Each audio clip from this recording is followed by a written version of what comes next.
Носталгија за старите времења, сунгерни ласкави бомбончиња и пакетчиња, тапанчиња и синџирчиња се само дел од спомените на постарите генерации кога ги китеа своите илки за новогодишните празници.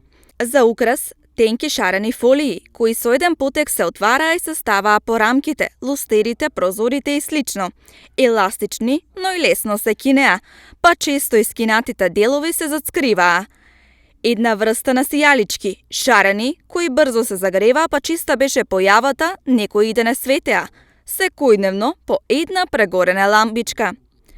Лампиони во различна форма, како Дедо Мраз, шишарки, вошче.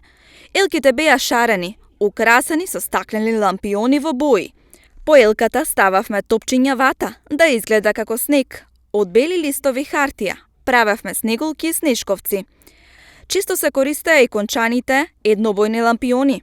Врвовите едноставни шилкасти, во некои случаи се ставаше звезда или ангел, но исто така и црвена панделка беше добра опција. На дворешните врати, обвиени со платно и неколку зелени гранчиња или венец. Новогодишната стапка на прагот, а во дворовите честа беше појавата и на накитени дрвца или сијалички по оградите од терасите, кои ја красеа целата мала. Чоколаден Дедо Мраз, мали чоколадца, на кој никој не може да одолее. Пакетче со грицки сокче за малите дечиња беше единствената желба. Дечињата ја пееа песничката Елко Елко, чекајќи ја да порасне уште 2-3 педи.